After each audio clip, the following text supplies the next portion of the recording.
Hello students, welcome to constant exam GK. इस video में 8 से 15 फरवरी 2025 के इंपॉर्टेंट वीकली करंट अफेयर्स के ऊपर चर्चा करने वाले हैं। वीडियो एंड तक जरूर देखिएगा। ये काफ़ी सेलेक्टिव और मोस्ट इंपॉर्टेंट क्वेश्चंस हैं जो कि आपके किसी भी कॉम्पिटिटिव एग्जाम्स को लेकर करंट अफेयर्स की सीरीज़ में काफ़ी इंपॉर्टेंट वीडियो होगी। तो चलिए बिना टाइम वेस्ट किए वीडियो करते हैं। पहला क्वेश्चन है, किस कंपनी ने स्केलेबल भुगतान समाधान के लिए UPI स्विच ब्लिट्ज लॉन्च किया है? ऑप्शन 3 कार्ड91। कार्ड91 यह एक insurance platform as a service company है जो कि ब्लिट्ज द्वारा लॉन्च किया गया है, जो एक मालिकाना UPI स्विच है जिसे बैंकों और वित्तीय संस्थानों को सहज और स्केलेबल डिजाइन भुगतान समाधान प्रदान करने के लिए डिजाइन किया गया है। ब्लिट्ज UPI 2.0 UPI पर क्रेडिट लाइन, UPI पर रुपए क्रेडिट कार्ड, ऑटो पे, डेलीगेट पेमेंट्स को सपोर्ट करता है। नेक्स्ट क्वेश्चन है, 67वें ग्रैमी पुरस्कार समारोह में त्रिवेणी के लिए सर्वश्रेष्ठ न्यू एज एम्बिएंट या चैट एल्बम का ग्रैमी पुरस्कार किसने जीता है? Option 1 Chandrika Tandon is the right answer. और चंद्रिका टंडन ये भारतीय अमेरिकी संगीतकार और व्यवसायी हैं जो कि कृष्णमूर्ति टंडन ने 2000 इनका पूरा नाम चंद्रिका कृष्णमूर्ति टंडन है। 2 फरवरी 2025 को यह 67वें ग्रैमी अवार्ड में अपने प्रोजेक्ट त्रिवेणी के लिए इन्हें यह अवार्ड मिला है। वाउटर केलरमैन और एरू मात्सुमोतो के सहयोग से बनाया गया है और यह एल्बम दक्षिण एशियाई गायन परंपरा, दक्षिण अफ्रीकी बांसुरी की धुन और जापानी अमेरिकी सेलो हारमोनियों को मिलाकर एक अनूठा ध्यानपूर्ण अनुभव प्रदान करता है। PESB ने चेन्नई पेट्रोलियम कॉर्पोरेशन लिमिटेड के अगले प्रबंध निदेशक के रूप में किसे नियुक्त किया है? H शंकर को। और यह अगले CPCL के अगले प्रबंध निदेशक के रूप में अनुशंसित किए गए हैं। उन्हें इंडियन ऑयल, CPCL और HPCL के पेशेवर सहित 7 उम्मीदवारों के समूह में चुना गया है। 2 फरवरी 2025 को टाटा स्टील मास्टर्स शतरंज का खिताब किसने जीता है? आर प्रज्ञानंद ने नीदरलैंड में आयोजित एक नाटकीय टाई ब्रेकर में डी गुकेश को 2-1 से हराकर अपना पहला टाटा स्टील मास्टर्स शतरंज खिताब जीता है। दोनों खिलाड़ियों ने टूर्नामेंट को 8.5 अंकों के साथ समाप्त किया था। इससे टाई ब्रेकर मैच हुआ और इस रोमांचक फाइनल में कई आश्चर्यजनक उलटफेर हुए, जिसमें अर्जुन एरिगैसी द्वारा गुकेश पर एक महत्वपूर्ण शुरुआती जीत भी शामिल हुई थी, जिसने टाई को भी स्थापित करने में मदद की थी। 2025-26 के बजट में किस राज्य को रेलवे परियोजनाओं के लिए रिकॉर्ड 23,778 करोड़ रुपए मिले? महाराष्ट्र को। 1.7 लाख करोड़ रुपए मूल्य की चल रही रेलवे परियोजनाओं के साथ महाराष्ट्र में अमृत स्टेशन योजना के तहत 132 नए रेलवे स्टेशनों सहित प्रमुख विकास देखने को भी मिल सकता है। भारत में जीवन बीमा पहुंच का विस्तार करने के लिए किस कंपनी ने IPPB के साथ साझेदारी की है? PNB मेटलाइफ ने। और इस सहयोग के जरिए IPPB के बैंकिंग आउटलेट का विशाल नेटवर्क PNB मेटलाइफ के जीवन बीमा उत्पादकों की पेशकश करेगा। इस साझेदारी का उद्देश्य दूर दराज के क्षेत्रों में व्यक्तियों को किफ़ायती जीवन बीमा विकल्प प्रदान करके वित्तीय समावेशन और सुरक्षा में सुधार करना होगा। किस देश ने मिचिबिकी नंबर 6 उपग्रह ले जाने वाले H3 रॉकेट का सफलतापूर्वक प्रक्षेपण किया है? जापान ने। यह उपग्रह US ग्लोबल पोजिशनिंग सिस्टम के जापानी संस्करण के लिए महत्वपूर्ण है, जो सेंटीमीटर स्तर की सटीकता के साथ उच्च सटीक स्थान डेटा प्रदान करता है। पिछले वित्त वर्ष में डिजिटल भुगतान लेन देन कितने प्रतिशत बढ़कर 18,000 करोड़ रुपए पहुंच गया है? 44%।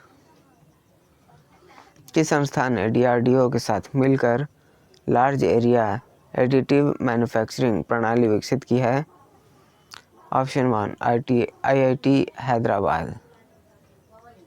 2019-20 से 2023-24 तक भारत के फल और सब्जी निर्यात में कितने प्रतिशत की वृद्धि हुई है? 47.3%, जिसमें 123 देशों में व्यापार विस्तार, ब्राज़ील, घाना और चेक गणराज्य जैसे 17 नए बाजारों में प्रवेश और एपिडा द्वारा प्रचार प्रसार शामिल हैं। वेब्स 2025 में अनावरण किए जाने वाले AI समाधानों का प्राथमिक फोकस क्या है? गलत सूचना का पता लगाना। इस पहल के हिस्से के रूप में ट्रूथ टेल हैकेथॉन AI संचालित तथ्य जांच उपकरणों के विकास को प्रोत्साहन किया जाएगा और 10 लाख रुपए तक का पुरस्कार पूल इसमें प्रदान किया जाएगा। अंतिम सक्रिय नक्सली के आत्मसमर्पण के बाद किस राज्य को नक्सल मुक्त घोषित किया गया है? कर्नाटक को। और उडुपी में आखिरी सक्रिय नक्सली लक्ष्मी के आत्मसमर्पण के बाद कर्नाटक को अब नक्सल मुक्त घोषित कर दिया गया है। वह A श्रेणी के तहत 7 लाख के आत्मसमर्पण पैकेज के लिए पात्र है, जिसमें पुनर्वास के लिए लाभ शामिल।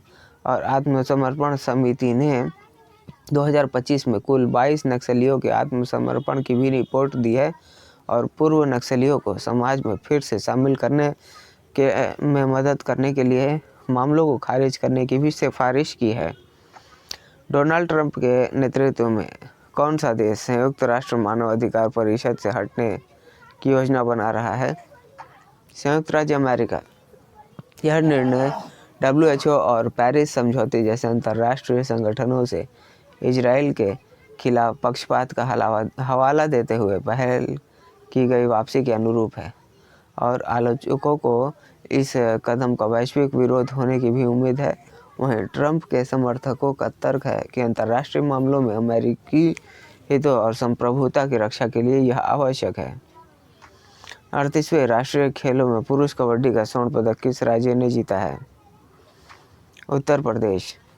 और हरिद्वार के रोशनाबाद स्टेडियम में योग स्थली खेल परिसर में खेले गए इस मैच में उत्तर प्रदेश ने पहले हाफ में 12-18 से पिछड़ने के बाद जोरदार वापसी की। अर्जुन देशवाल की अगुवाई में टीम ने आखिरकार 57-43 के निर्णायक स्कोर के साथ ही जीत हासिल की है। नेक्स्ट क्वेश्चन है, हाल ही में किस देश ने सख्त घृणा अपराध कानून पारित किया है, जिसमें सार्वजनिक नाजी सलामी के लिए न्यूनतम 12 महीने की जेल की भी सज़ा शामिल है? Option 2 Australia. प्रधानमंत्री मोदी किस देश में AI एक्शन शिखर सम्मेलन की सह अध्यक्षता करेंगे और एक नए भारतीय वाणिज्य दूतावास का उद्घाटन करेंगे? फ्रांस में। सिटी बैंक के नए भारत उपद्वीपीय उप क्लस्टर और बैंकिंग प्रमुख के रूप में किसे नियुक्त किया गया है? के बालसुब्रमण्यम को। कोडवा समुदाय मुख्य रूप से किस राज्य में स्थित है? कर्नाटक में। कोडवा समुदाय कर्नाटक के कोगडू क्षेत्र का एक मूल निवासी है और अंतर्जातीय द्रविड़ जातीय भाषाई समूह है। उनकी एक अलग सांस्कृतिक पहचान है और वे भारत में एकमात्र ऐसे समुदाय हैं जिन्हें बिना लाइसेंस के आग्नेयास्त्र रखने की अनुमति है और कोडवा अपनी विरासत को संरक्षित करने के लिए संवैधानिक मान्यता और भूमि संरक्षण की भी मांग कर रहे हैं। अगला क्वेश्चन है, केरल स्वास्थ्य प्रणाली सुधार कार्यक्रम के लिए किस राज्य को विश्व बैंक से 2424 करोड़ रुपए का ऋण मिला है? Right answer option 2 Kerala. और केरल ने यह स्वास्थ्य सुधार कार्यक्रम को लागू करने में यह जो राशि मिली है यह एक महत्वपूर्ण मॉडल के रूप में विश्व बैंक द्वारा दी गई है केरल को। और यह पहल का उद्देश्य मूल्य आधारित स्वास्थ्य सेवा को बढ़ाना है। गैर संचारी लोगों को रोकना है, रोग जितने भी होंगे उन्हें रोकना, और जलवायु संबंधी स्वास्थ्य जोखिमों को दूर करना, आपातकालीन प्रतिक्रियाओं प्रणालियों को सुधार करना इसमें शामिल है। किस देश ने चांग-ए 8 चंद्र मिशन के लिए चीन के साथ साझेदारी की है? पाकिस्तान ने। 2028 में लॉन्च होने वाले इस मिशन को, जो कि पाकिस्तान चंद्रमा के दक्षिणी ध्रुव का पता लगाने के लिए 35 किलोग्राम का चंद्र रोवर भेजेगा, जो संभावित जल बर्फ जमाव के कारण रुचि का क्षेत्र बना हुआ है। किस भारतीय राज्य ने सभी आधिकारिक संचार में मराठी के उपयोग को अनिवार्य कर दिया है? महाराष्ट्र ने। मराठी को 1960 में महाराष्ट्र के जो आधिकारिक भाषा के रूप में नामित किया गया था 1960 में, और 2024 में इसे शास्त्रीय भाषा का दर्जा प्राप्त हुआ है। भारतीय संविधान अनुच्छेद के 345वें अनुच्छेद के तहत राज्यों को अपनी आधिकारिक भाषा चुनने की अनुमति देता है। नेक्स्ट क्वेश्चन, वैश्विक स्तर पर अर्थव्यवस्था व्यापी डिजिटलीकरण के मामले में भारत का स्थान क्या है? तीसरा स्थान है। और जो यह समग्र डिजिटलीकरण के इस मजबूत स्थिति के बावजूद व्यक्तिगत उपयोगकर्ता डिजिटलीकरण के मामले में भारत G20 देशों में 12वें स्थान पर है। नेक्स्ट क्वेश्चन है, किस मंत्रालय ने एक परिपत्र जारी करके सरकारी अधिकारियों को आधिकारिक उपकरणों पर AI उपकरणों के उपयोग से बचने की सलाह दी है? वित्त मंत्रित्व ने। नेक्स्ट क्वेश्चन, किस देश में हिंसा पर नकेल कसने के लिए ऑपरेशन डेविल हंट शुरू किया गया था? ऑप्शन 2 बांग्लादेश। बांग्लादेश ने राजनीतिक हिंसा और अशांति को संबोधित करने के लिए ऑपरेशन डेविल हंट शुरू किया, जिसके परिणाम स्वरूप 1300 से अधिक व्यक्तियों को गिरफ्तार किया गया। यह अभियान पूर्व प्रधानमंत्री शेख हसीना के परिवार और उनकी राजनीतिक पार्टी से जुड़ी संपत्तियों पर हिंसक मामलों के बाद यह शुरू किया गया था।